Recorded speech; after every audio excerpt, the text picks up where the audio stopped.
forward, child. Great adventure awaits you.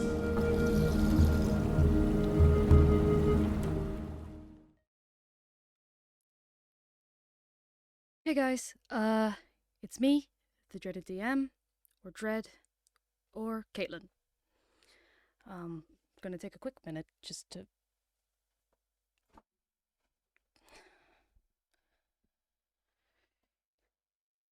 Yeah, you always think you're ready to go, and then your picture looks a bit off, or something like that, and it just. Excuse me for 1 second.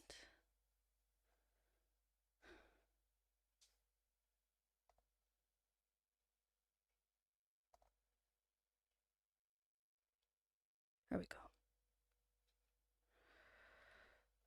Um, don't know why it looks blurry. 1 sec.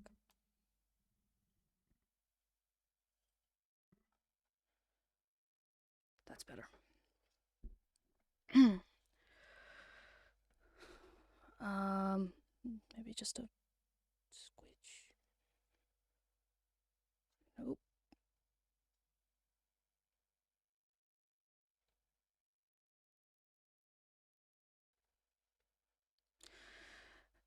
Thanks, Raven. Glad to see you here. I'm not really quite sure how to begin this one. It's hard. I had planned on writing something for it, but it was difficult to get the words out. So I was hoping I could kind of wing it on stream a little bit, but now that I'm here, I'm so nervous about it.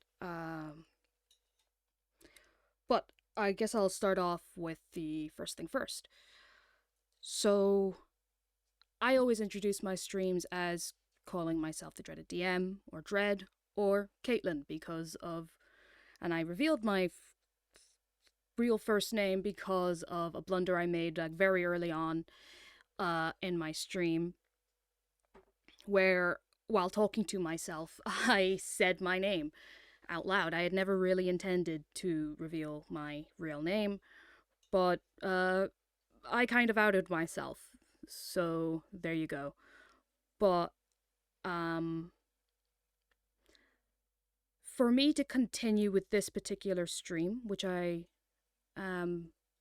really want to do for reasons that'll become clear very quickly, I have to reveal my last name as well.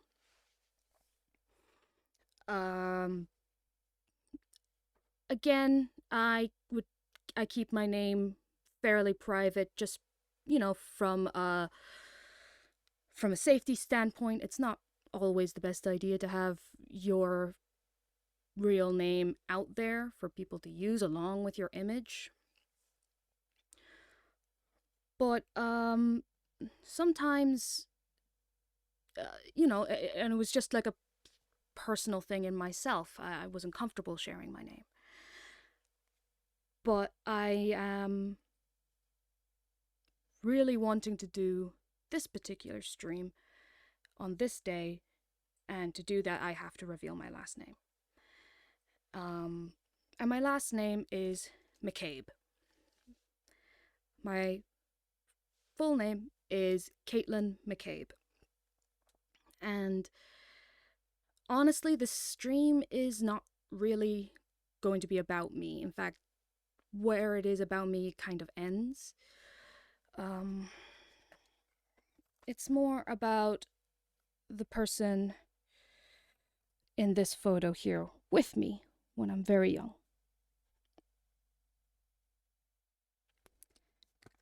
This man, right here.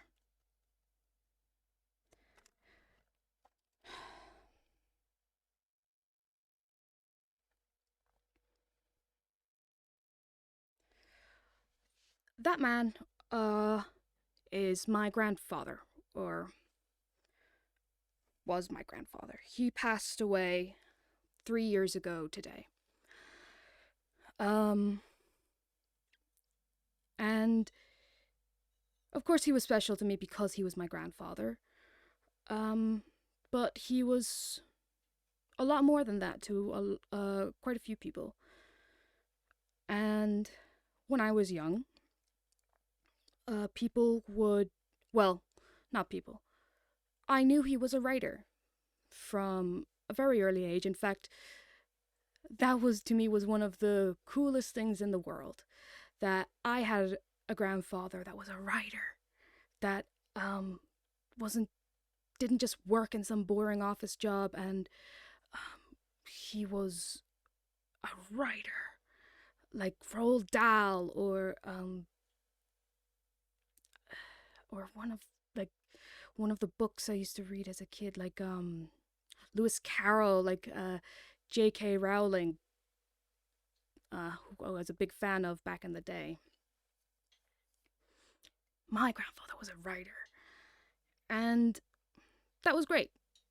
And I loved that he, I loved that he was that, and I loved that his house, where I spent a lot of time, it was filled to the brim with books.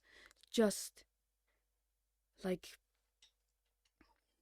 entire bedrooms were filled with shelves and shelves of books, like really old, like first edition books, and books about everything, from politics to history to fantasy to mythology to everything. In fact, recently when I went back to uh, my grandparents' house, because my grandmother is still with us, I found this book, which is a book of poetry, that actually has notes in it, that my grandfather wrote. And that was fantastic to me.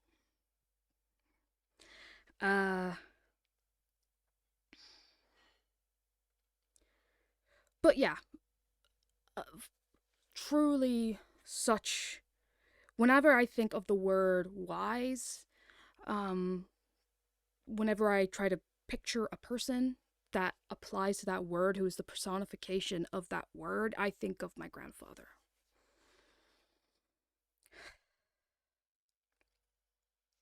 And while I knew he was a writer, and I knew he had released some, I actually didn't know to the extent of what type of writing he did. And I didn't realize if it had any kind of reach. But that changed when I was 12 years old. No, maybe closer to uh 13, 14. In Ireland, there are two exam years, um, called the junior certificate, shortened to junior cert, and the leaving certificate, shortened to leaving cert. And when you study English in school, you study a few books, a few, like, a play. Like, I remember the one I did for my junior cert was Romeo and Juliet.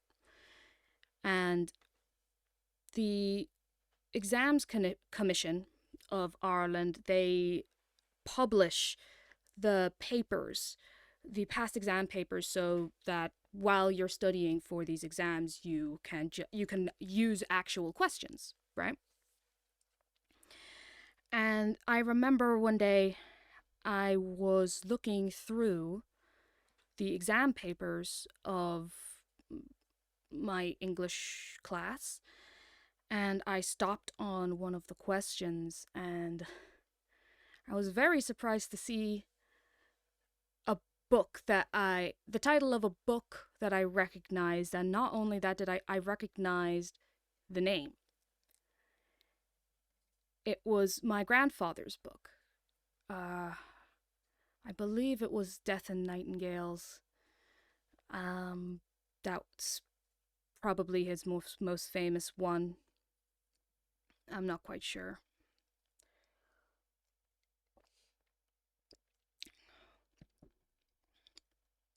And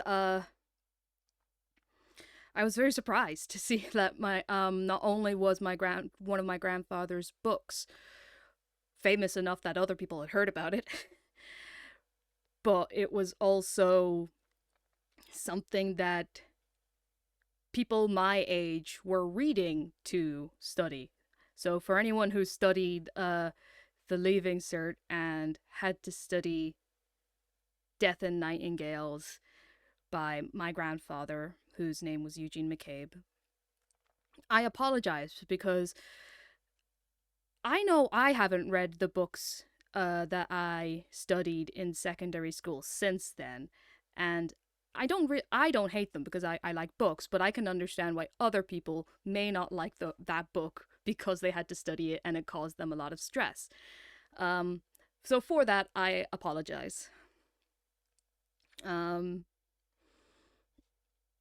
so and after that, it was weird. It was like the floodgates opened, and my I started kind of realizing um how influential my grandfather was with some of his writing, because while he wasn't a prolific writer, he wasn't like Stephen King or anything like that. He released a few more books during my childhood, but most of his stuff that he is most well known for came out during the 70s, 80s, I believe. Um, and a lot of it was, and this time was during the Troubles, so the height of basically civil war in Ireland, um, especially around abouts where my grandfather lived and where my father lived, which is how I'm related. He is my paternal grandfather. Um, yeah, they live right on the border between Northern Ireland and what is now known as the Republic of Ireland. I believe at the time it was called the Irish Free State. I should really know more about it. Um, and there's even old documentary footage of my grandfather, my father, and my uncles, apologies, walking up to an army blockade at, or it was checkpoint. They were called checkpoints. Walking up to the army checkpoint that was maybe a few hundred yards from the entrance of their house, and no more than uh, 20 to 30 feet away from one of my grandfather's fields. He was a farmer. That was the other way he made his living. And there's lots of stories about my father growing up on this farm, and the farm is still in our family, and I spent many happy days myself in my childhood going through that house. Um, but that house and that land where I grew up, where my father grew up, and where my grandfather wrote most of his books, it's actually been immortalized in his one and only children's book. Um, because, and it was written for my father, and it's got a very special place in my heart and in my father's heart. And On this day, the 27th of August, 2023, 3 years exactly from the day he died, I'm going to read this book. And that's what this series is going to be. The series is called Heritage and Other Stories, which is a collection of my grandfather's short stories. And my goal for this series is to read all of his works on stream on Sundays. This book is fairly short, so I'll probably be able to get through this today, but some of his stuff is a lot longer. But I think the context for this book is important, and it was certainly the context of this book was important for my grandfather because he wrote about it as well in here. When my father was very young, he got appendicitis. And at the time, that was quite dangerous, especially because his appendix burst. My father is one of the few people who has ever survived a burst appendix. Well, at least at the time. I'm sure it's different now, but that's the family story.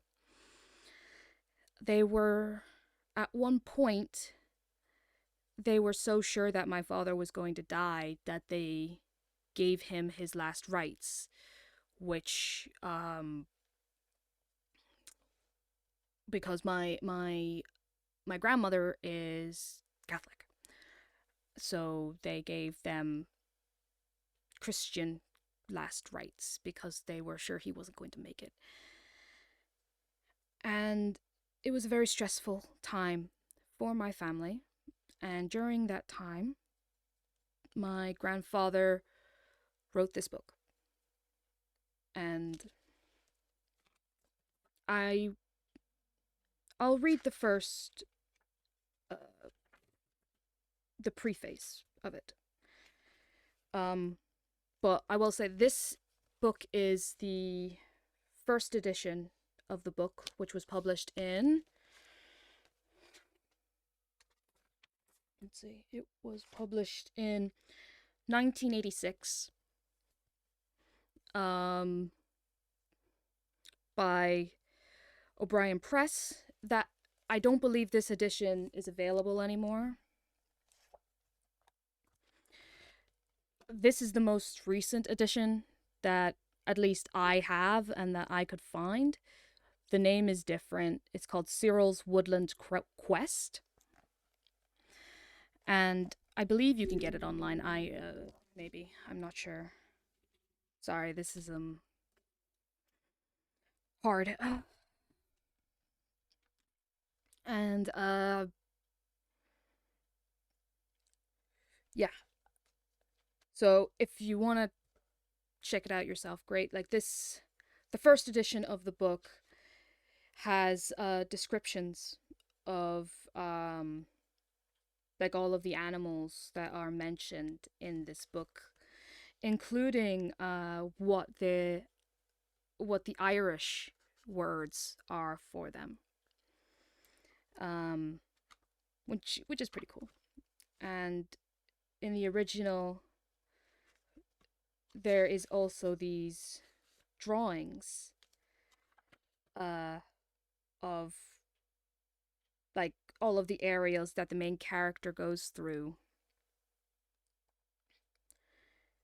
And it was always very cool to see this immortalized. I'm not going to show that map on here just because these places are real, and I don't want people to like be bothering my my family. So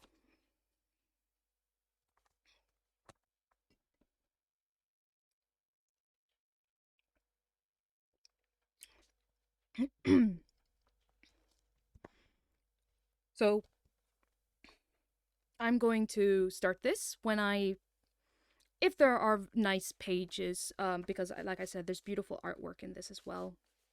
I'll show them, but I'll start from the start.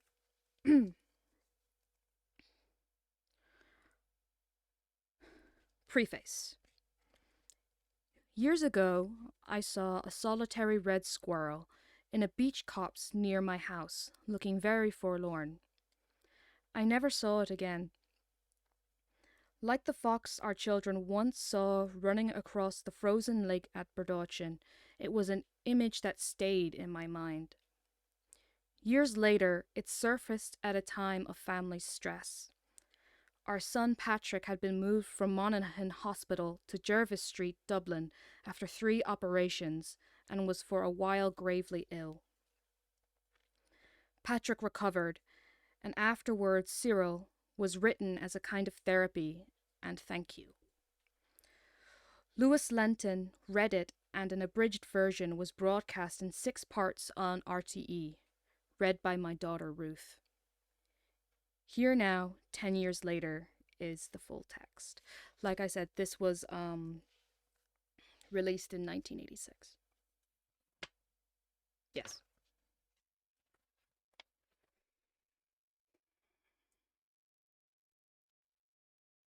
Chapter 1. The Quest. It was almost dawn, late September. Though half asleep in his dray, Cyril could sense the approach of day. He could tell from 2 things: the angle of the light and the clamor of nearby crows. At first glimmer, they would begin their raucous cawing, and most mornings 2 young ones would come gliding over to perch above him, joking and mocking.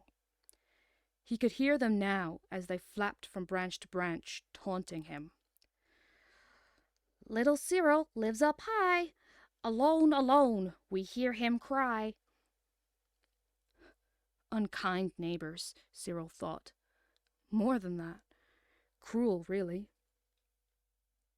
For last October, his parents had left the beechwood at Dramard and gone to the townland of Knockballymore, where there were magnificent oak trees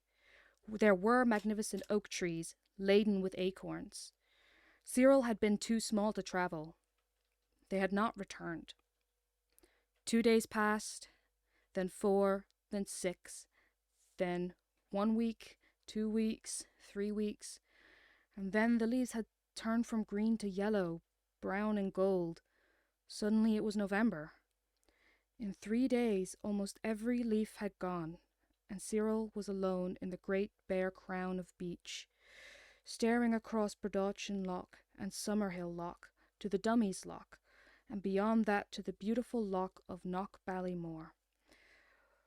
Through the sky-drenching rains, with cold, dark winds from the west. In the townlands, round about there was no other family of red squirrels. Cyril was an orphan. The winter had been long, hard, lonely. The summer busy, and now almost a whole year had passed, and it was September again. Early Lammas floods spilling over lake and river bottom lands. Cattle, hock deep, plodding to higher ground, swallows in their hundreds on telephone lines, aware of the coming darkness and dreaming of the light of Africa. Soon they would be gone. Where could he go? Would he have to spend another winter here with no company but cold lakes and bare drumlins? He opened his eyes and looked out over the top of his grass-lined dray. Though through the lower escape hatch he could see the greeny-grey lichen on the beech trunks, and the floor of the wood scattered with brown and yellow leaves. "Mrah! Little Cyril lives up high. Alone, alone, we hear him cry." Young crows were very foolish, Cyril thought. They wanted him to suddenly leap from his nest and jump at them. They liked to be frightened.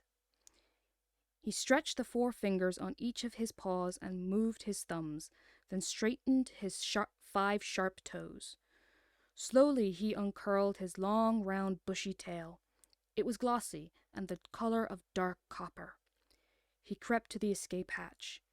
The 2 young crows were above him. They did not see him come out. Crouching in the fork of a branch under his nest, he could hear them chattering and mocking. "If he's all that lonely, why stay here?" "He's lazy, that's why. Asleep all winter, then all summer plundering and storing." Cyril could not see them yet. He knew from the sound exactly where they were sitting. He crept out on a branch, filled his lungs with air, then shot, feet spread across a high open space, curled his tail around a branch and slung his body up 10 feet, sailing between the 2 crows, who fell flapping with sudden laughing squawks. Blinking, he watched as they cackled insults. They hated squirrels. Strange, he thought, how creatures who lived by thieving and plundering were so quick to condemn the same in others. He watched them float down towards the house, a white 4-square house with a basement. In the beech wood where Cyril lived, there were about 100 trees, some over 200 years old. Behind the house there was a square yard of stone outbuildings, and behind that a kitchen garden with 7 apple trees, 2 plum trees, and 1 pear tree. There were other delights: loganberries, strawberries, blackberries, gooseberries, and raspberries. It was the apples he liked best. Sometimes he split them and ate the seeds. He was thinking of nipping down for an apple when, away to his right, high in the beech trees, there was a great commotion among the crows. Cyril watched, trying to hear what the argument was about. He knew a little crow language. There seemed to be about 6 warning words: watch, gun, food, man, cat, death. He heard all these words until he was tired hearing them. But what he had never heard before was all the crows calling the word death together. This now was the only word that seemed to emerge from the argument. Then he saw 8 crow cocks in a circle, and in the middle an old crow. For weeks Cyril had watched the old crow. 10 trees away he sat in a high branch, night and day, staring at the countryside. He had a damaged wing and was blind in one eye. Now and then the other crows swooped around him, mocking his age and defects. When they did this, the old crow sat perfectly still and silent. Now they were all around him, cackling loudly. Then there was a sudden silence. One by one, the 8 crows nodded at each other.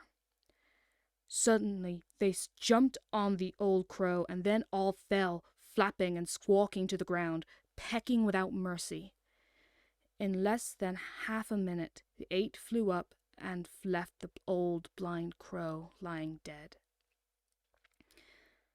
A tabby cat came padding out from the yard and walked off with the dead crow.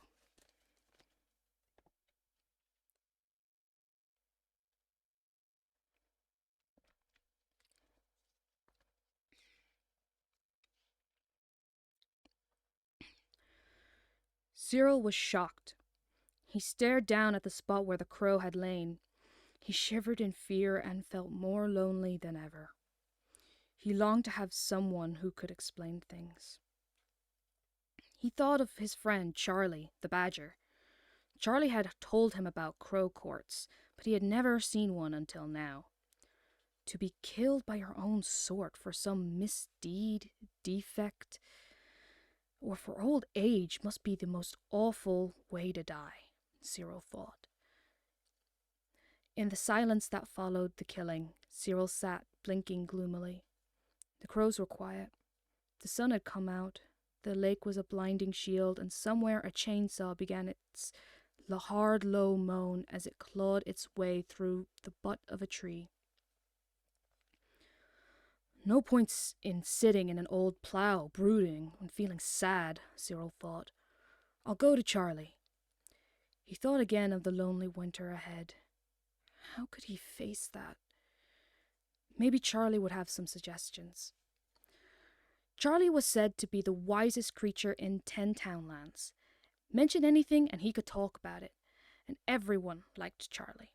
He had a good mind and a good heart. Even the swans said that, and they praised hardly anyone.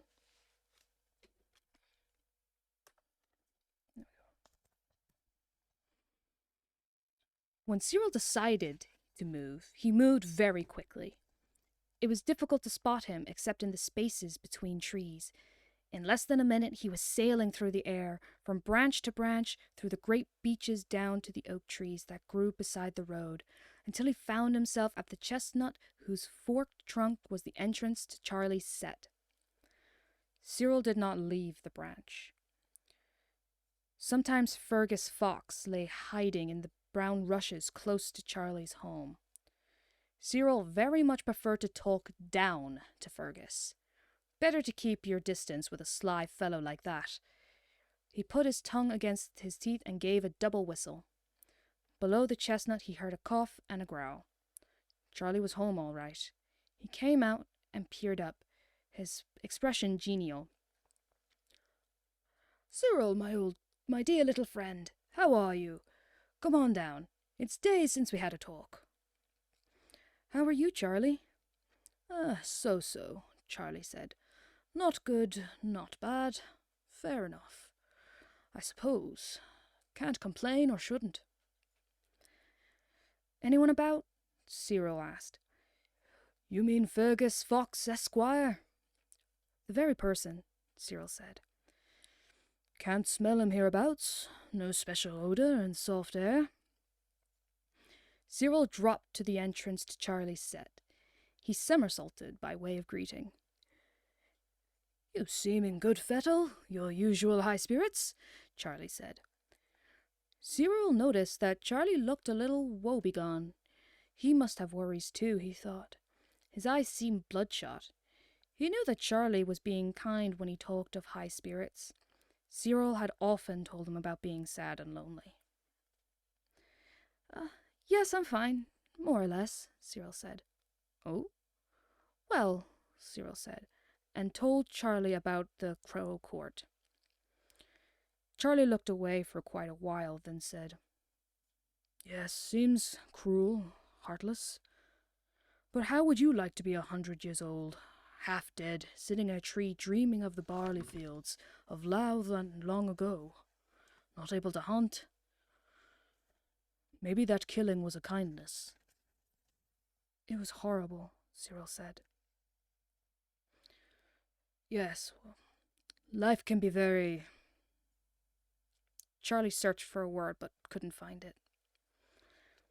Cyril heard Mrs. B's voice coming from deep inside the set, then the sound of small badgers wailing and caterwauling.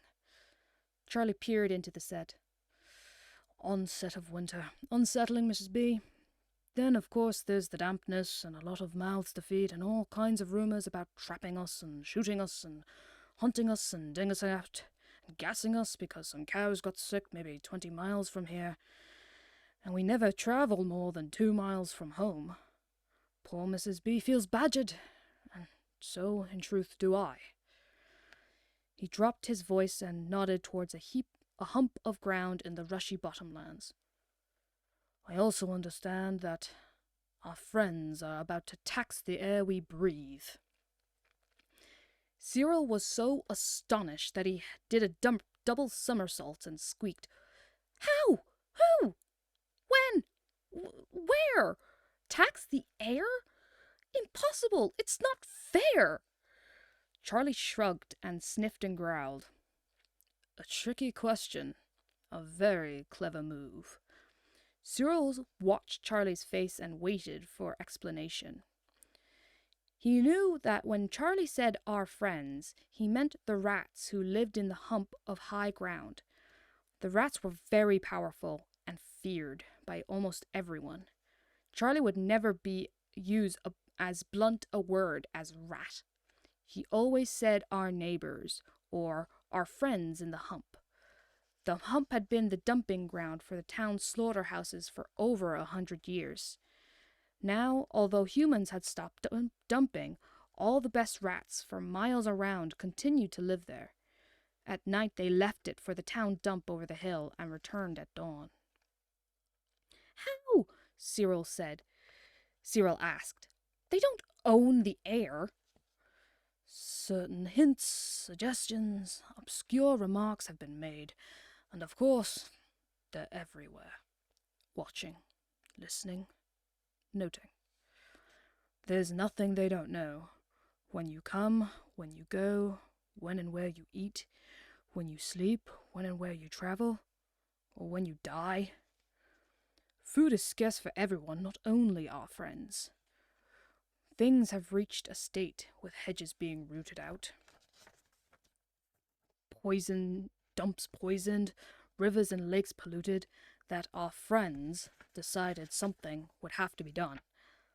They suggested that because of their eating habits, they help to keep the air pure. So they feel they have the right to tax us on the air we breathe. They keep our air clean, we pay them with food. Makes their lives a lot easier, but ours even harder. Rascals, Cyril said. It seems, Charlie said, somewhat mildly, an abuse. What sort of tax? I have been asked to leave a few potatoes, turnips, carrots, parsnips, apples, eggs, or whatever I can manage every 7 days.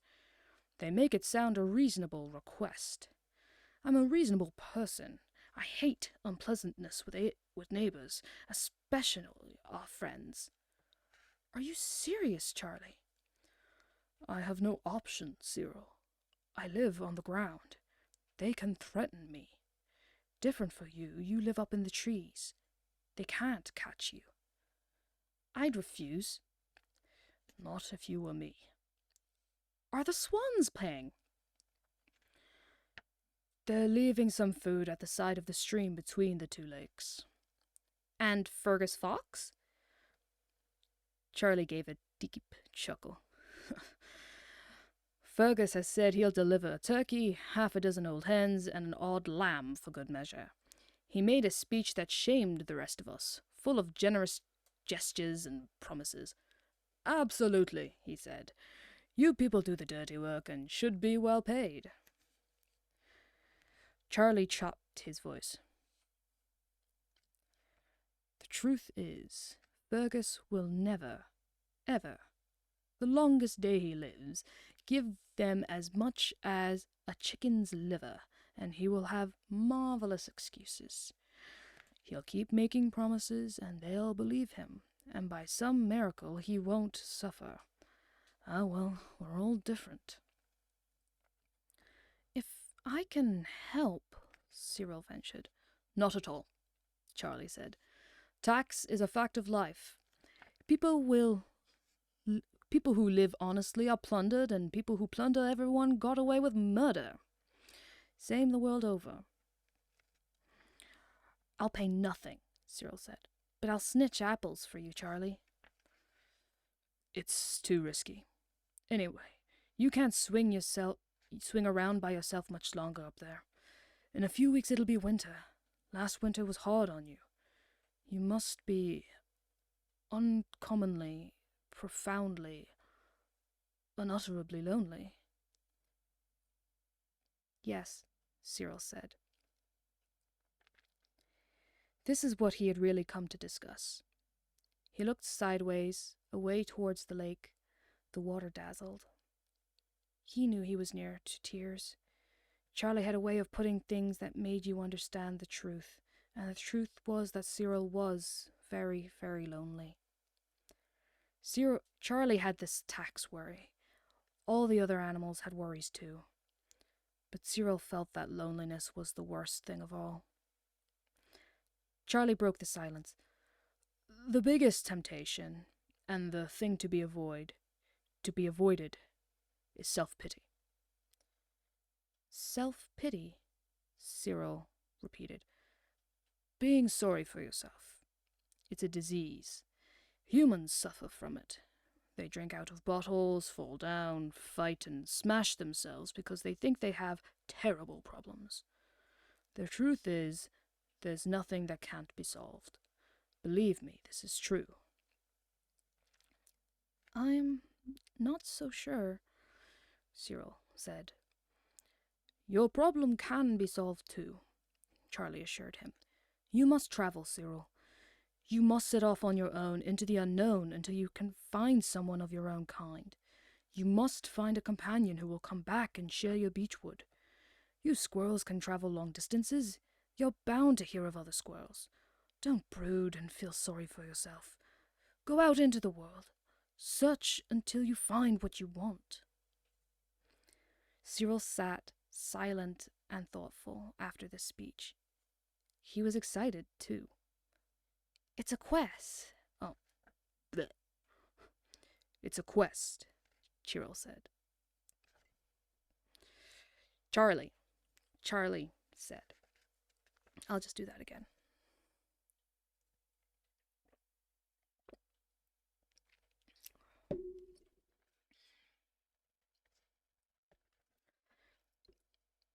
It's a quest, Charlie said. Quest? Cyril asked. What's that? To search without ceasing, day and night, traveling the towns and townlands, through faraway fields, forests, and fairy forts until you meet your true love. That's a quest. It is the most important thing you will ever do in your life. Life's quest, Cyril said, fascinated. But where will I go?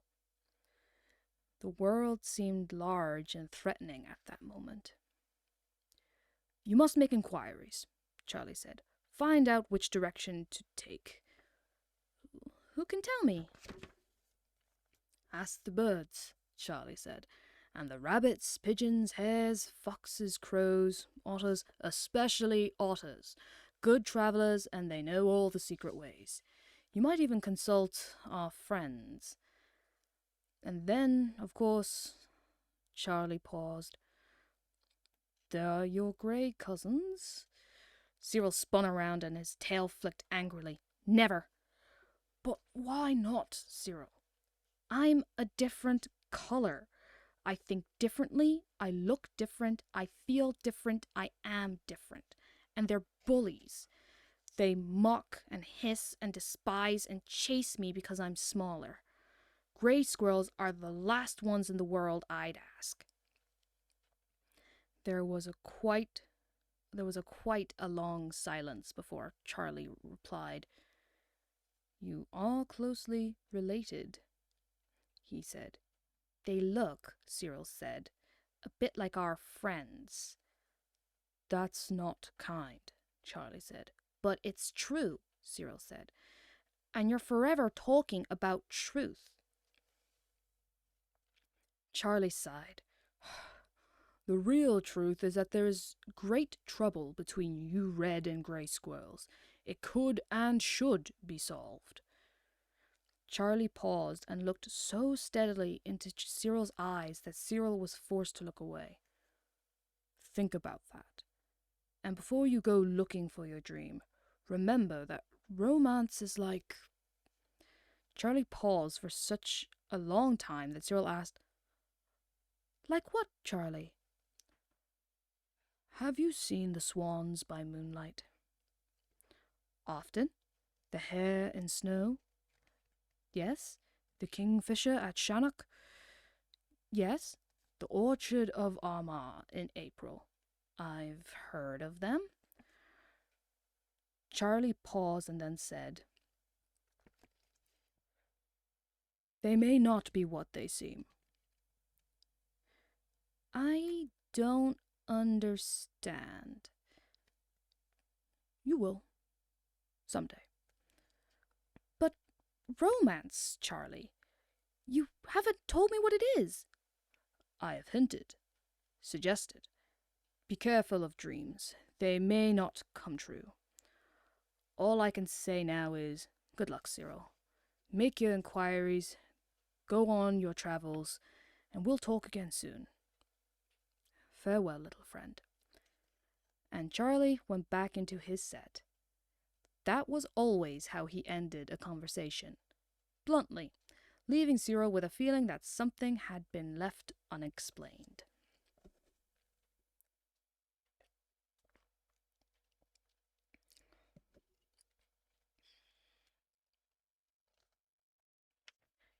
Chapter 2.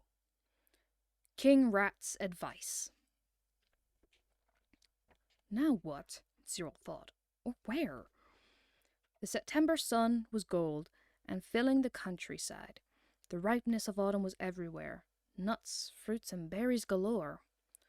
What had Charlie suggested? Talking to various people. Yes, that was it. The nearest were, as he called them, our friends, the rats. Why not give them a try? He dropped to the ground and went zigzagging through clumps of rushes, then leapt straight to the top of a dead ash tree on a hump of high ground. No one about. Cyril whistled through his teeth, and a guard rat appeared at the base of the tree. He peered around cautiously. He seemed short-sighted. They were almost blind, Cyril remembered. He watched the guard sniff the air and then said, It's me, Cyril. Ah, the guard responded and looked up. How are you, Cyril? Cyril knew the guard rat. In fact, the whole rat colony cared about nobody and nothing but themselves. But he answered cheerfully. Oh, fine. How are you? As well as can be expected. What do you want? Information? Of what sort? Personal? Nothing's private in this world. Tell me what you want and I'll ask the king.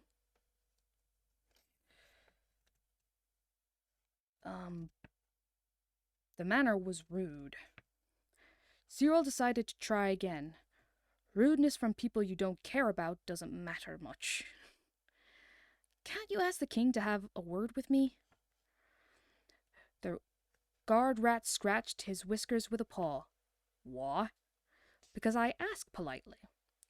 Humans are polite, so are dogs and cats and foxes. Politeness to us is nothing. Excuse me. Excuse me again. Sorry.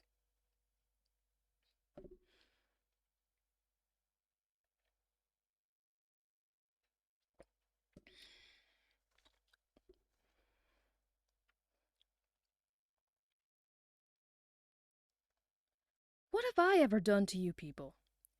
You hate us, like everybody in the world. Cyril looked away to the beech grove up at the house. Hundreds of starlings had arrived there and were chittering. He didn't really hate rats. They filled him with dread, but he couldn't very well say that. He nibbled his claw and said, It's important. To whom? You, all of you, to your king. I don't believe you. You don't have to, said Cyril. The guard rat squinted up. Squirrels were neither here nor there. Living so high and obscure in treetops, they were independent of everyone and everything, and untaxable. But perhaps this cheeky, big-tailed high jumper had something to offer. You'll have to tell me, the guard rat said. No, Cyril said, I won't. There was a long pause. From the corner of his eye, Cyril saw the guard rat slither towards the hole. In a clear voice, Cyril said, I'll wait 2 minutes. If the king doesn't come, I'll be gone.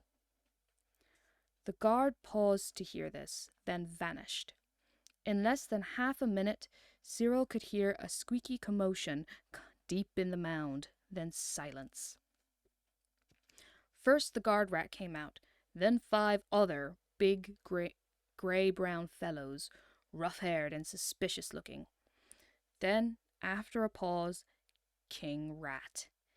He was as grey as a beech trunk, very glossy and smooth, wrinkled under the neck, and his whiskers were longer and greyer than the others.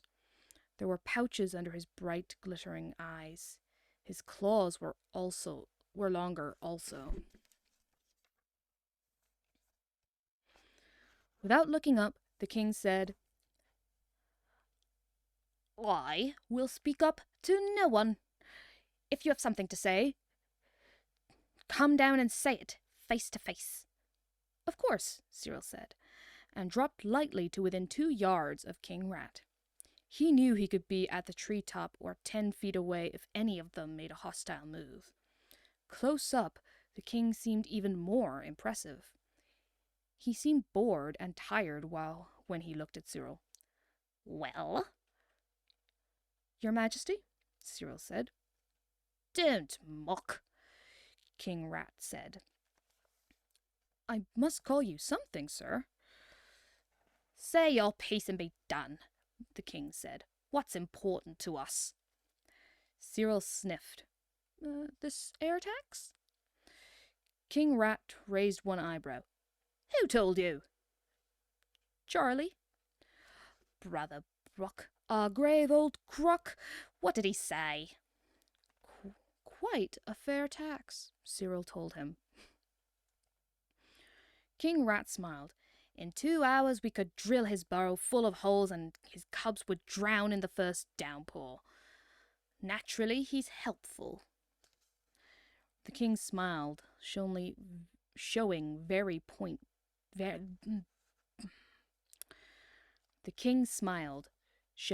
white, pointed teeth. Not only hideous to look at, thought Cyril, but spiteful. As a friend of Charlie's, he was tempted to say this, but it would be a waste of time. Anyway, he wanted information. "Come on," the king muttered. "You didn't call me out here to talk about a tax that doesn't concern you." "I thought I might pay a portion of Charlie's tax." "How much?"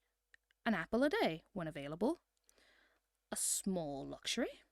For me, it's dangerous." "Dangerous? Who has ever caught a squirrel? Cats and stoats, dogs, foxes, and hawks are all enemies. Humans, sometimes. Not often." The king fixed his glittering eyes on Cyril.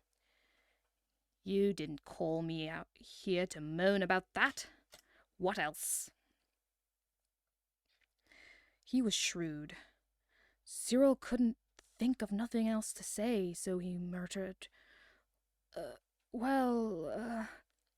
Go on." "It's a small problem." "Yours or mine?" Cyril hesitated, then said, "Mine." "Your problems don't interest us." The other 6 rats grinned and hissed. Cyril coiled to spring away to safety. The king put a claw up for silence and said, "You've wasted 3 minutes of my day. I might as well hear you out." "I am an orphan." "So are millions." "There are no red squirrels within miles that I know of." The 6 guard rats sniggered. King Rat waved them away. They slunk off into the hole, grinning. "You are asking me, do I know any?" "Yes." The king put his head to one side and looked away, then glanced back with one eye. "What happened to your parents?" "I don't know." After quite a silence, the king said, "I do." Cyril's heart jumped. His eyes filled with tears. "You can tell me?" "Nothing much to tell. They were caught in an orchard in a place called Knockballymore, 3 miles from here." "Caught? Are they alive?" King Rat muttered. "Shot. Pilfering apples. 1 barrel of a gun killed both." How do you know? For quite a while the king did not reply. The bodies, he said then, were full of lead. When Cyril realized how King Rat knew this, he was filled with a sudden loathing and horror. Both his parents, shot by humans, then devoured by rats in a remote townland. He didn't want to talk any more to the king. Now that he knew the manner of their death, he felt sick. It would have been better not to know. Horrible, he said quietly.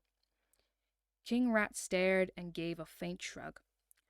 What's horrible to you is natural to us, and what is natural to you is horrible to us. I do not do horrible things, Cyril said, and he was trembling. You leap 30 feet across a space 100 feet in the air. That is, to us, is horrible. Total nightmare. I don't want to talk anymore. As you please, the king said. Wait, Cyril said, please. The king paused and turned. Do you know of any of my kind anywhere about? Not near. Anywhere. Crum Castle, southwest of here.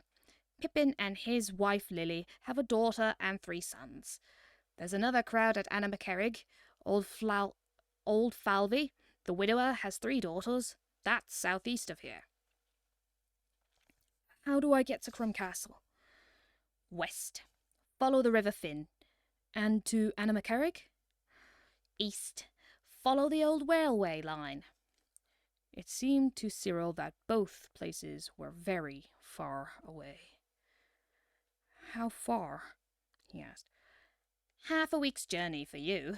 Maybe the swans would fly you down if they're not too busy shining their souls. King Rat gave an odd little smile. You will deliver an apple each day? When possible, Cyril said. King Rat disappeared below ground. Cyril took a very deep breath.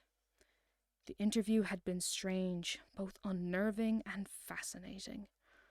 The odd thing was that although he was a very dreadful creature and malicious, the king was in no way ashamed. You had to admire the cunning and the knowledge. Charlie had always told him that rats were almost blind, poor runners, and in most ways cowardly. But they were very persistent. They could claw their way through 2 feet of concrete. They could run up the side of a rough-cast house. Dogs were wary of them. Cats would never attack them head-on, and no matter how other animals and humans tried to destroy them, they managed to survive. And life, Charlie said, is mostly about staying alive. And our friends, he said often, do that very well. And this is what Cyril was obliged to do now. To survive, to find a partner in true love. I must carry on with my quest, he thought. I'll go west to Crum Castle and find Pippin and Lily and their family.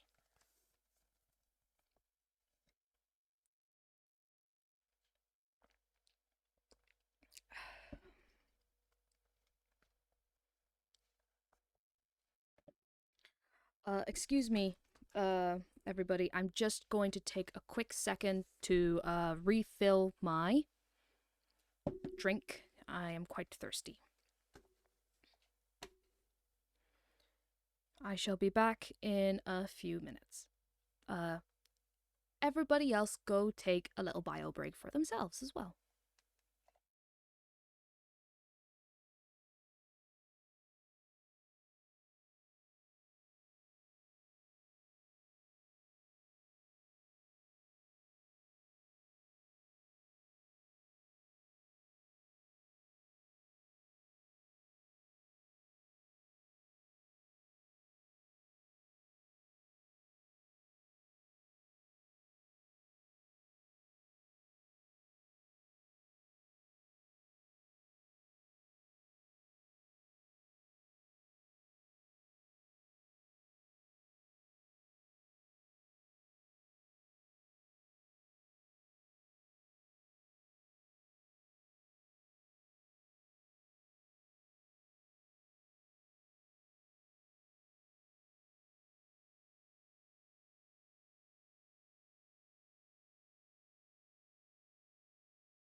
Okay, welcome back. Thank you for indulging me for that quick little second. Um, we'll move on. Uh, how many chapters are in this?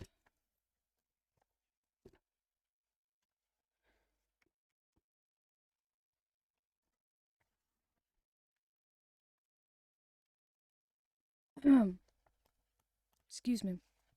So there are about 8 chapters in this. Um, so of story itself. Oh, I'm sorry. I said 8 chapters. I meant 10. Probably. Yep, 10. And about 70 pages. So, and we're on page 25 and the start of chapter 3. So, we'll see how much of it we get through. Yeah. So, chapter 3 Cedric and Cynthia. King Rat had suggested consulting the swans. Because of the rushes and the sedge at the Because of the rushes and sedge at the lake's edge, Cyril could not see them now. Had they left their lake, he would have heard the drumming clamor and creak of their great wings, and they had been on the lake 10 minutes before. He would go over and have a word with them. Strange and difficult to talk to, most creatures said, but polite and helpful in a remote sort of way. As he zigzagged towards the lake, he suddenly heard the crackle of dead rushes and a fearsome panting. He paused for a split second to look around. The heart twisted in his body from fright. In that flash he saw a huge black head, a red open mouth, and the sharp yellow teeth of a black labrador. Labrador.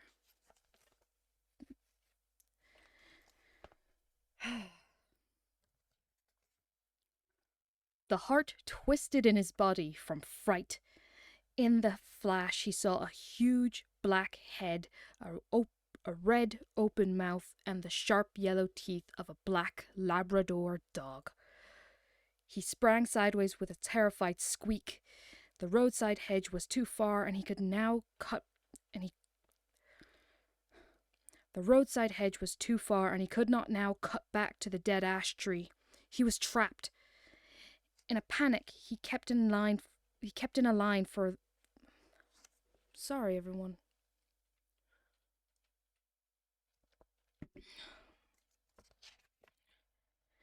In a panic, he kept in line for the lake, leaping and bouncing this way and that. He was ahead of the black dog, but only by a few yards. As he approached the lake, he could see Cedric and Cynthia Swan poise their long nets at the approaching sound. Neither seemed in any way startled. There was nowhere for Cyril to go. With one great leap, he cleared the sedge and bulrushes at the lake's edge and splashed into the water. Then he realized that he had done the most stupid thing possible. He was tiny and swam very slowly. The black Labrador was big and a powerful swimmer. He heard the great dog smashing and splashing through the sedge. Then the massive black head was in the water, swimming strongly towards him. Cyril screamed in terror. This was the end. What a stupid way for a squirrel to die. The great mouth was about 3 feet away. Cyril kept swimming, his eyes closed, awaiting the awful smash, the sudden pain of death. Suddenly there was confusion. Huge shadows overhead and splashes of black and white, strange pounding noises, yelping, and a curious whirring noise. Was he dying or dreaming? He opened his eyes and looked over his shoulder to see Cedric Swan, huge above the water, his large black webbed feet as though he were standing on the surface of the lake, his enormous wings mercilessly beating the Labrador's head. Twice the dog sank. Each time it surfaced, Cedric followed, pummeling with majestic smashing blows, forcing the dog under again and again until he reached the reeds, stumbled out and ran, yelping away from the loch's edge towards the sloping scrublands of Kilruski. Cyril watched the retreat and realized that he was so shocked he could scarcely keep afloat. Suddenly he felt a gentle pressure on his neck. He was being lifted from the water. Then he was sitting, trembling, on the white feathers of Cynthia's back. She was craning her elegant neck and looking at him with great gentleness. "You are a very foolish little fellow, are you not?" "Yes, I am," Cyril admitted, his teeth chattering. "What on earth possessed you to leave those magnificent beech trees and go roaming about the open fields alone?" Cyril tried to answer, but he was shivering so much he could not. "Shake the water from your fur, and the sun and wind will dry you presently." Cyril did as he was told. "Do you have a name?" Cyril told her his name. She smiled. The lake was very still. As he shook himself, droplets sparkled, shimmering on the surface like diamonds. Gradually his heart slowed, his teeth stopped chattering. Cynthia looked away towards Cedric. He was still at the lake's edge, his feathers ruffled, his head high and angry, watching the retreating Labrador.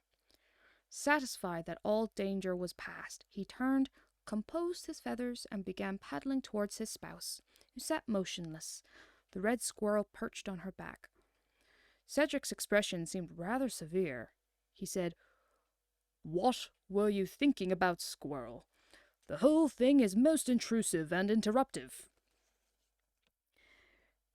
Very quietly, Cynthia said, "I have spoken to him, dear. His name is Cyril." Cedric arched his head backwards, looking at Cyril steadily, and then said quietly, "Sciurus vulgaris." Cyril could see that he was disguising a smile. "Cyril, Cedric, and Cynthia." Cedric gave a little laugh and added, "We're very fond of elegant language on this lake." "Oh," Cyril said. Not very elegant, he thought. "We like it especially when many words begin with the same letter." "Ah," Cyril said, and did a somersault, landing neatly on Cynthia's back. "Spirited and sprightly," Cedric said. "Now tell us, what nonsense brings you to the dangers of foreign fields?" Cyril told them his story, how his parents had died, what Charlie had advised, about his quest, what King Rat had told him. The rest they knew. There was a long silence when he had finished. Cedric cleared his throat and muttered something, and Cyril noticed that Cynthia's eyes were glassy. Eventually Cedric said, "A most melancholy, sad and sorry tale." "Shattering," Cynthia said. "Sad and shattering," Cedric said. "The thing is, what to do now?" Cyril said, "This is my problem. I am trying to get to Crome Castle. I have not been very successful so far." "How can we advise him, Cedric?" Cynthia said. "I think maybe we should glide about a while and reflect a little. Do you reflect, Cyril? Commune?" "Reflect?" Cyril asked. "Reflection. How shall I put it? The most important thing in life. If you have no time to reflect on what you are, where life is leading, you might as well not be living." "It's thinking," Cynthia explained, "or what some call communing with the great creature who rules the universe." "Do you believe in the great ruler, Cyril?" "I don't know, sir." "An agnostic," Cedric said, frowning. "An innocent," Cynthia corrected. They started to move slowly across the lake. The effect, Cyril thought, was almost miraculous. The still water and the sunlight were beautiful. They went gliding silently about 10 feet from the lake's edge.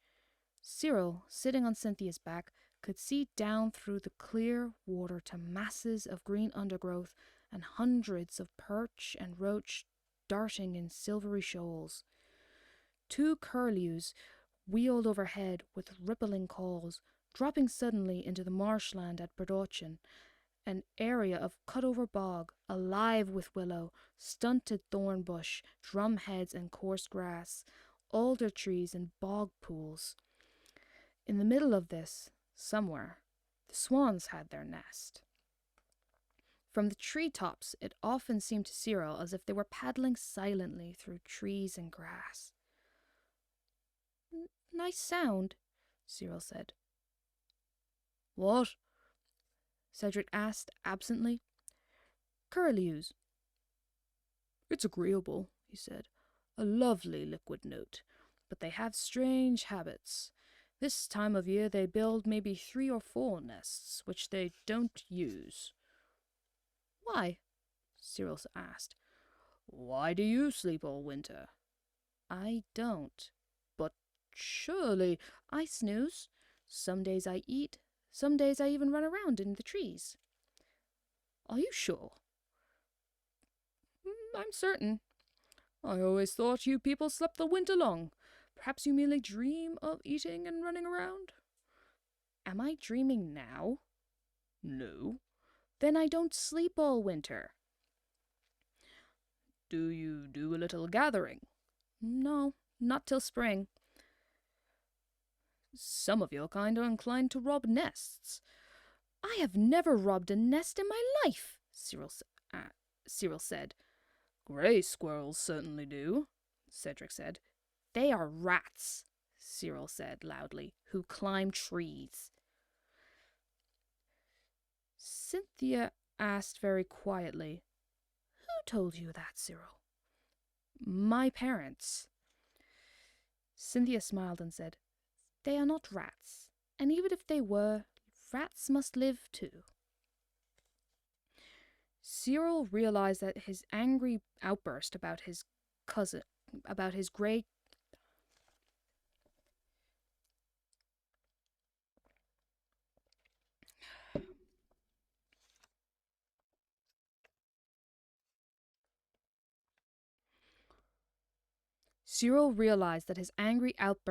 grey cousins must appear narrow and ugly. Cynthia said, We should be slow to judge others. Yes, Cedric said. It's easy to forgive faults in a friend, not so easy in enemies. They had gone floating past a pump house and were now well up the lake near the new forest under the Bracken Hill.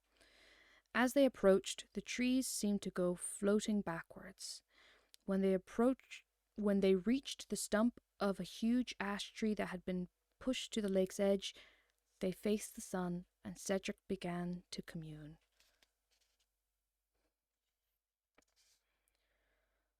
Lord of swallow swoop and meadow crack, of gripe and ditch, of quiet lake, of wren and robin, crow and kite, of sun by day and moon by night.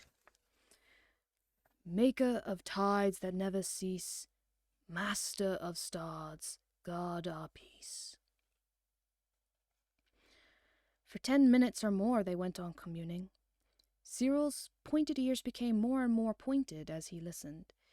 He had never in his short life heard anything like this. This was something about the swans that There was something about the swans that made him uneasy. He understood why Charlie spoke of them so respectfully.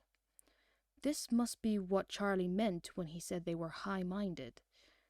At the same time, Cyril felt there was something cold about Cedric. Swans were not much fun, but they knew how to deal with savage black dogs. There was quite a long silence after they had communed.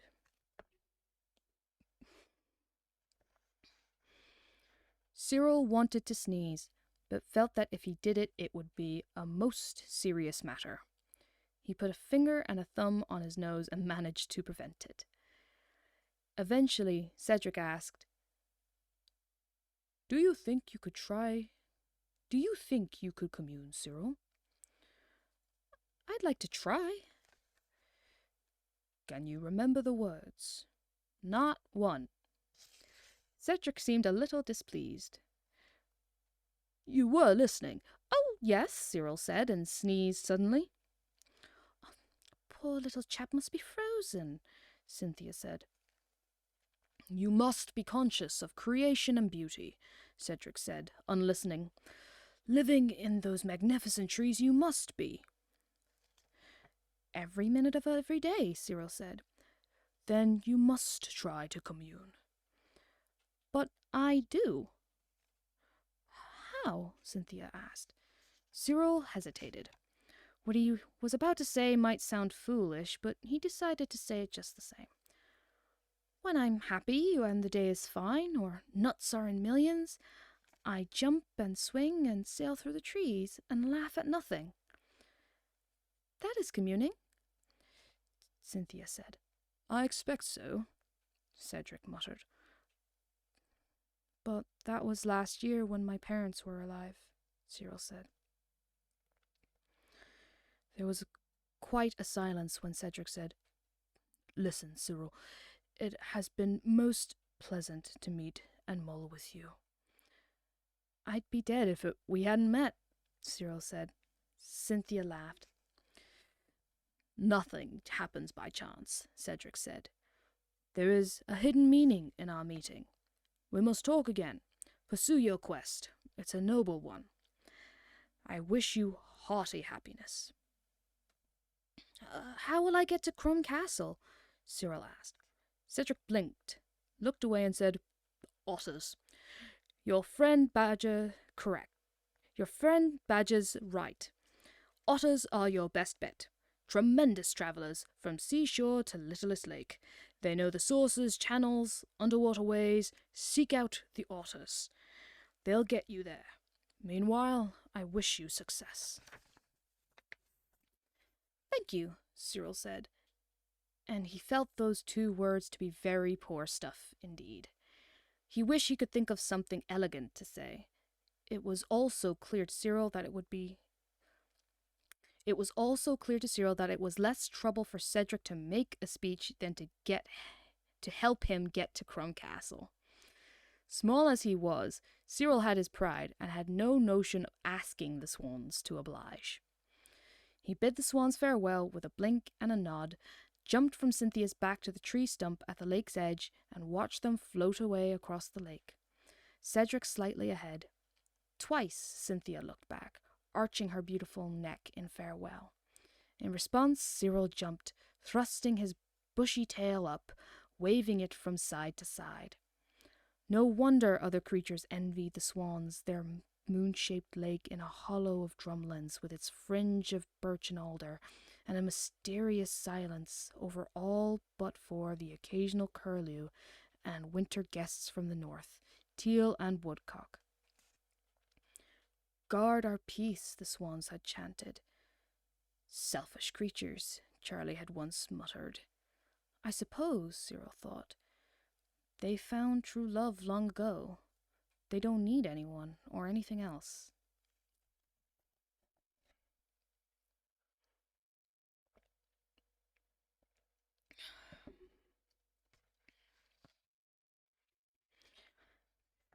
Chapter 4. Burgess Fox, Esquire.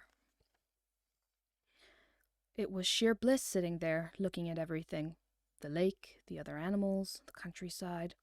But that was not questing. Night and day, Charlie had said. Onwards, thought Cyril, and in a flash he had sprung from the lakeside tree stump to the top of a pine tree. The sun was high now, and the lake a blinding mirror, the swans far off. A cool wind blowing across the water made brittle music in the sedge, swaying last year's ragged drumsticks, a reminder of winter. Behind him was the Bracken Hill. From the top of that hill he would be able to look towards the river. Perhaps he would spot his otter friend, Lachlan. He set off, swinging and leaping through the pine trees. Below him was the brown floor of dead cones and pine needles. When the forest ended, he skipped, running and jumping uphill for 50 yards to the cover of bracken and whins. He paused and peeped out. All clear. In less than half a minute, he was high on a wild cherry tree, looking across at the river. The smell, wild, ba-ba-ba-ba, ba-ba-ba-ba-ba.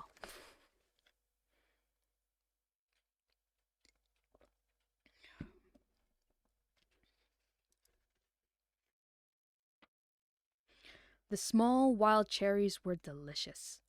He ate a few, spitting out the stones as far as possible. He watched rabbits nibbling 10 yards from the ditch below. How on earth, he wondered, could rabbits live all their lives on grass and herbs? How extraordinary the world was, and all the different creatures. 2 pigeons flew high overhead, I expect. Blah blah.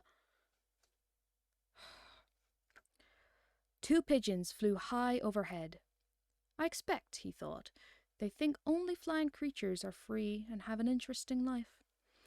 My high-flying leaps would seem very tame to swallows who fly thousands of miles. A deep thought. He gave a little laugh, a noisy, raucous sound that startled the grazing rabbits. I'm quite a clever fellow, but I'm wasting time, he thought suddenly. The thing to do was to try to meet Lachlan. Lachlan was a grey-whiskered otter who came from Loch Earn to fish this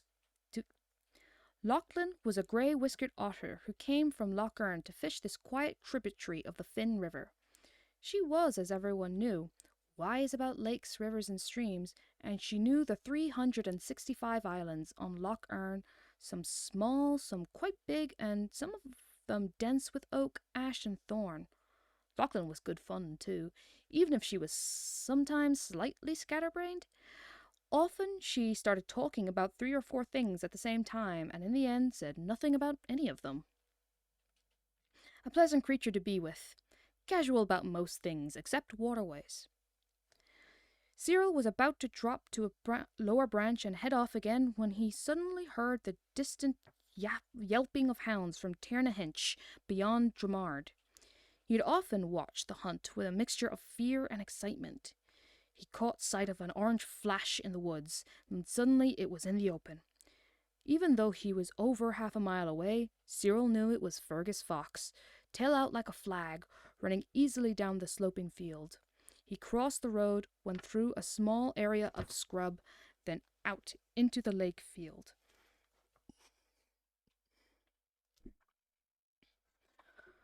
For a while, Cyril could not see him because of the ditch. Then he saw huntsmen coming up the field, yodeling and yahooing after the hounds.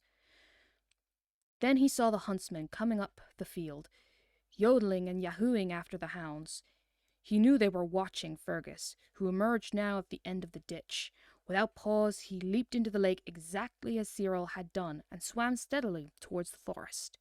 He was still swimming when the hounds came through the wood, yelping and tonguing as they followed the scent.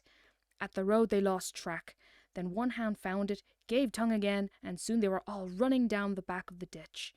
Cyril's heart began to pound. He did not trust Fergus Fox, but you had to admire him and wish him well.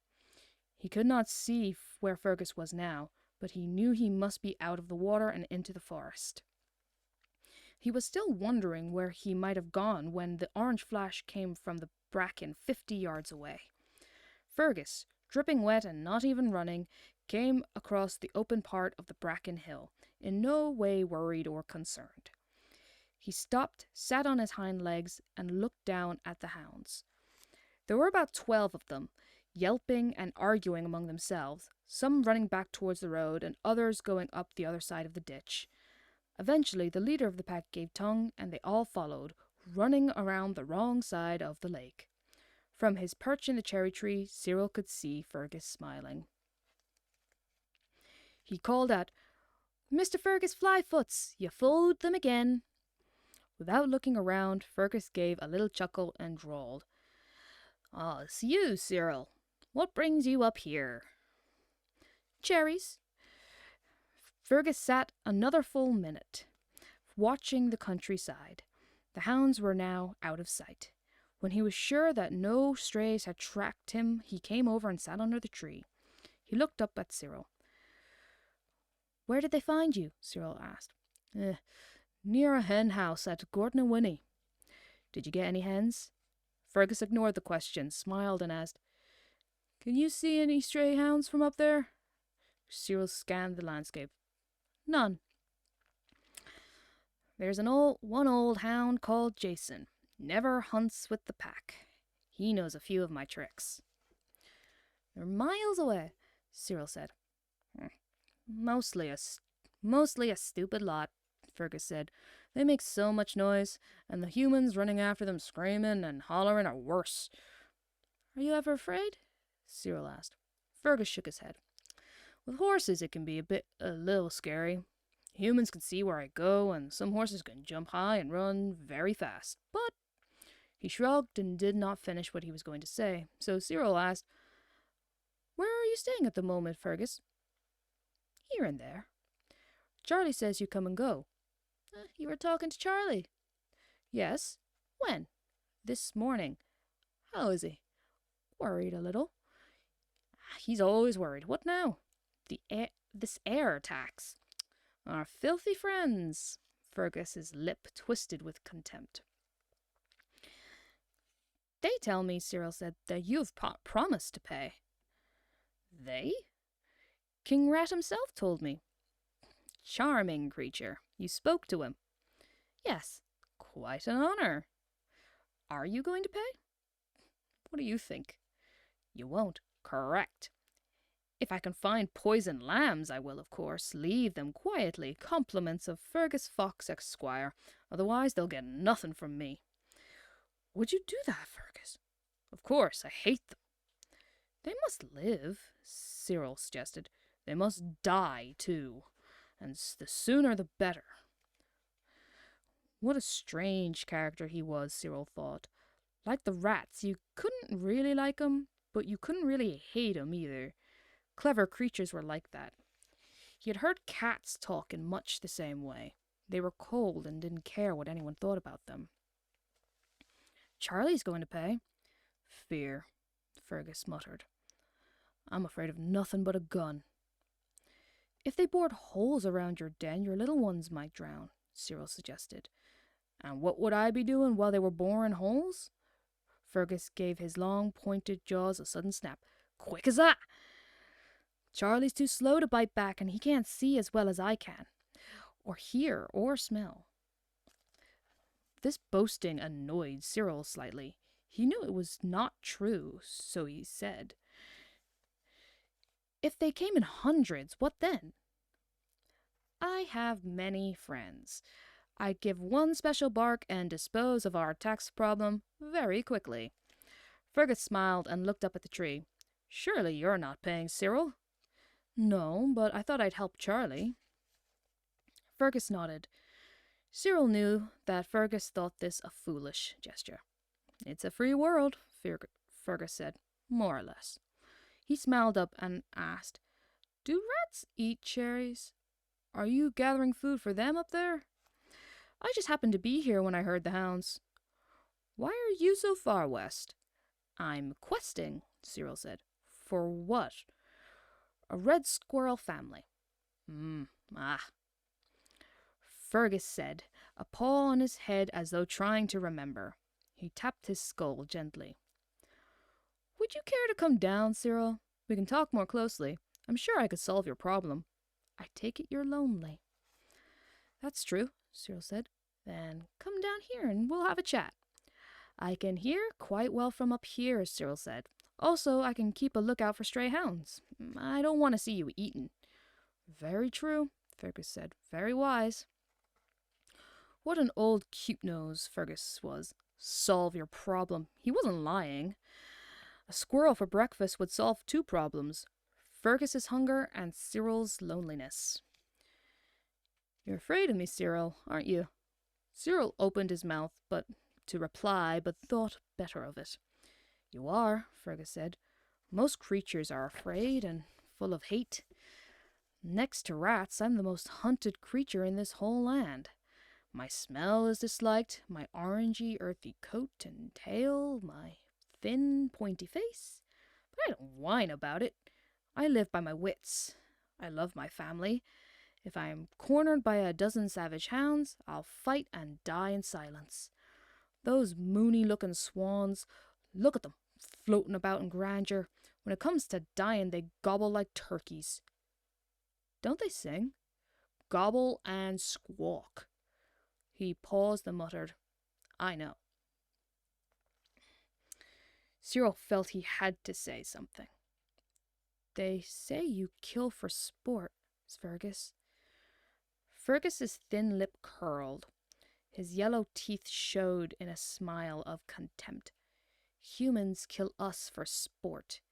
If I get into a hen coop, the cackling goes to my head. I dispose of the lot. It's partly revenge. Do you know what that means, Cyril? Cyril said he wasn't sure. It means to pay back what you're owed, in blood. Humans are the most vengeful creatures under the sun. Once or twice every 100 years they kill each other for spite. History, they call it. It's happening hereabouts every day. Up north they're as bad as you red and grey squirrels.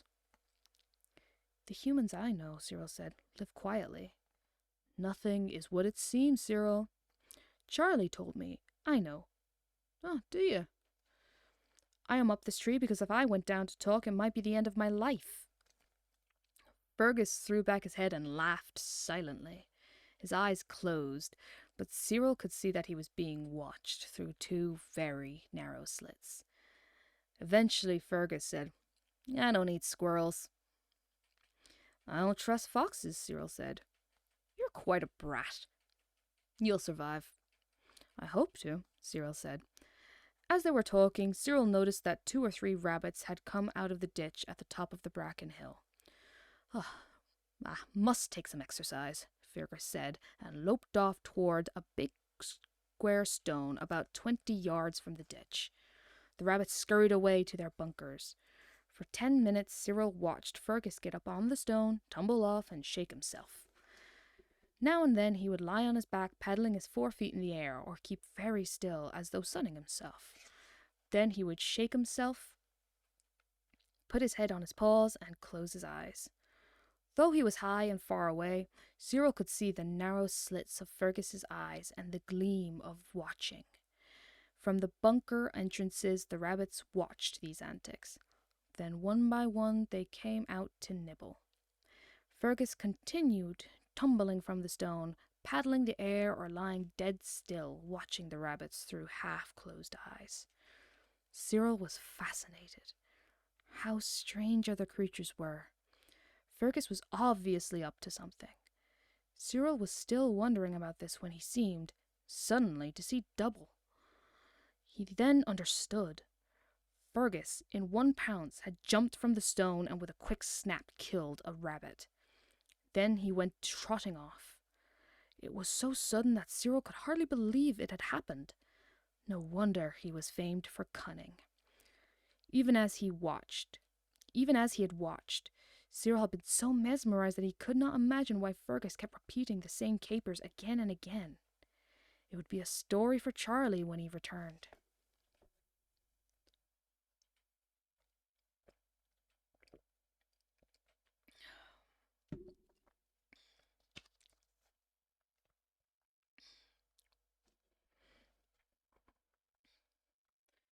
Chapter 5. To Crum Castle.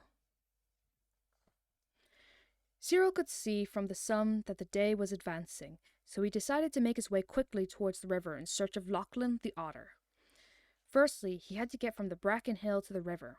That was simple. He went swinging down through the hedge, leapt across the road, and ran down the bank of...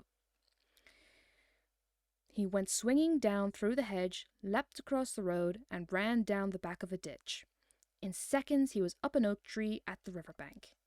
The thing to do now was to study the landscape carefully, looking near and far to make sure there were no enemies crouching in wait. For 5 minutes he kept looking round and round. Most especially he studied the area on either side of the river. He could see nothing hostile. Below him there was a trout pool, and beyond it the water gurgled over stones. Very different from the mere stillness of the Swan's Lake. Suddenly, the water swirled and parted below him in the center of the trout pool. Lachlan surfaced with a small, shining trout in her mouth. When Cyril whistled, she swam ashore immediately, swallowing the trout and gave a joyful cry.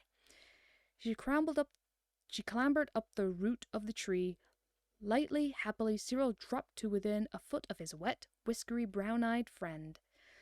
Lachlan picked him up in her left paw, and they rubbed noses, laughing. And Lachlan said, "Someone told me you were dead."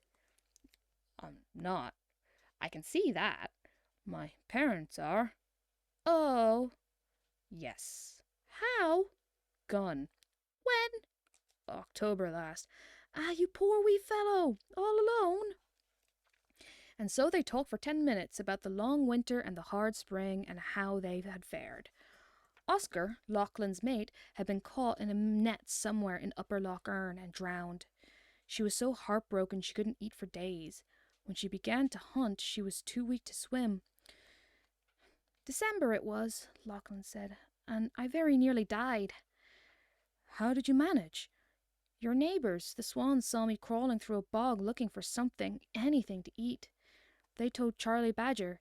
He came at once with food. I lived." "He never told me that." "Charlie's a saint." "Is he?" "Well, maybe not quite, but good through and through." Cyril was amazed at this story. "I thought swans didn't like you people." "They don't, but they're noble. They do the right thing even when they don't feel like it. It was a dark evening, snowing. I knew I was dying as I heard them fly overhead. They looked down but flew on. Then they sent Charlie. Life is full of strange things. But now you're alone too." "Very much. Both of us now." Lachlan brought Cyril closer to her great brown liquid eyes and said, "We should search together." "That's a good plan," Cyril said. "My very thought."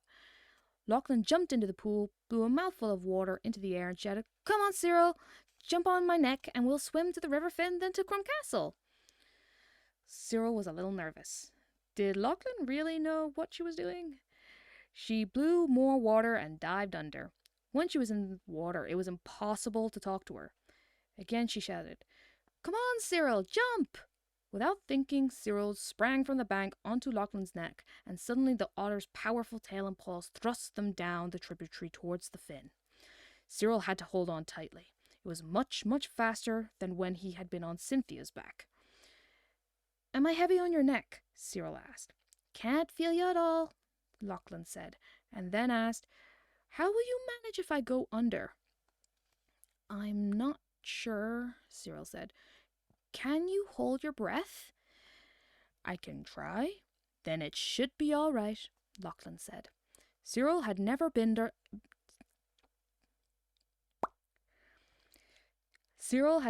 underwater in his life. He was nervous. "Why go under?" he asked. "Soon we'll be passing through lands full of cattle and humans working at trains, through backyards and on bridges and alongside roads. There may be danger. We may need to dive out of sight." Cyril could see that the river was leading directly towards a cottage with a small orchard and garden behind. There were piles of timber in a yard beside the river, and there was smoke coming from the cottage chimney. Beyond the cottage, there was a small bridge. "Will you dive under that bridge?" Cyril asked. "Depends," Lachlan said. "On what?" "On what we see." "What can you see, Cyril?" "There's a man on a high hill walking through cattle. He can't see us." "What else?" "Two cars are going over the bridge." "What else?" "There's a woman coming out with a basket." "Yes." "She's hanging different shapes and colors in the air. They're flapping about." "Anything else?" "There's a small human near the bridge." "Doing what?" "Sitting with a stick." "A gun?" "I can't see. I'll have to dive." "Hold tight." Cyril grasped Lachlan's neck tightly and closed his eyes. It was not as cold as he expected. He was aware only that Lachlan had increased her speed. Cyril opened his eyes and stretched out his tail. It was murky, grey-green, and brown all around, indistinct and dark, like the beech grove on a foggy winter's day, the light and shapes of the trees and clouds glimmering strangely above. We must be nearly at the bridge by now, Cyril thought, when he felt a sudden sharp pain in the thumb of his left paw, then a wrench, and he was dangling in mid-air, squeaking and wriggling with terror, and pain darted from his thumb. He could see that a shiny hook was sticking into his flesh and realized that he was dangling from an ash rod. Holding the rod was a young male human, staring at him with astonishment. He grabbed the line with his other paw and bit the hook, trying to pull it out. The pain was so bad he screamed. Then he was swinging towards the bank. Immediately, Cyril touched ground. He felt safe. The boy was still holding the rod and staring when Cyril nipped the line and sprang towards the bridge. Because of the hook, he had to run on 3 legs. He crossed the road and made straight for the shelter of high trees. From there, he watched the male human go to the house. He watched 2 humans run out of the house, followed by the black Labrador. Followed by the black Labrador dog that had chased him into the Swan's Lake. The dog barked loudly, then plunged into the river and began to swim upstream towards Lachlan. From his high perch, Cyril saw the otter's shadow deep underwater as she swam away. When she came to a shallow, Lachlan was forced up and had to face the black dog. The dog barked. Lachlan bared her teeth and arched her back, then jumped backwards to where the water deepened. Then suddenly she was gone. For quite a while the dog barked at the deep water. Cyril watched. Lachlan would by now be far away in some pool or lying in the safety of her holt near the riverbank. He watched the humans talking to the boy. They were laughing. They did not believe his story about catching a squirrel. As Cyril looked at the hook in his thumb, he was in no doubt about the story. His paw began to throb. Somehow he would have to get the hook out. But if he pulled at it now, he would cry out and perhaps be overheard by the humans.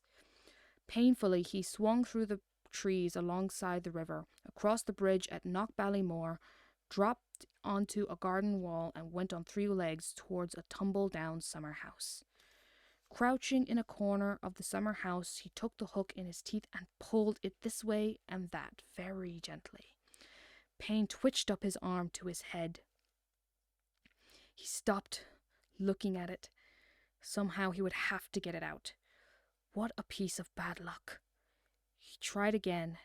The pain was so agonizing that he squealed, but there was nothing for it but to go on pulling.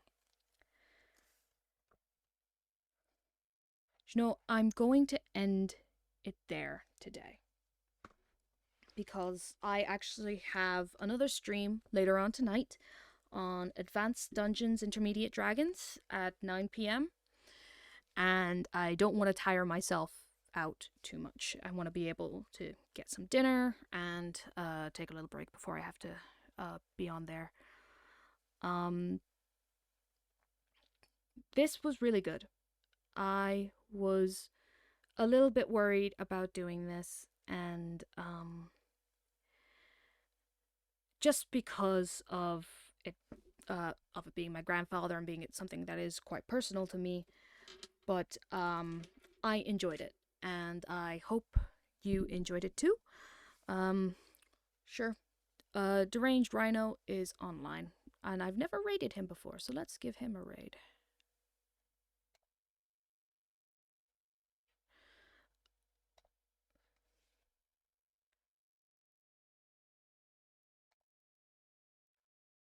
Okay, guys, thank you again so much for coming to this. I'll be doing it again next week on Sunday at 3 p.m. And hopefully we'll be able to finish the story. Have a good day, guys, and see you next week.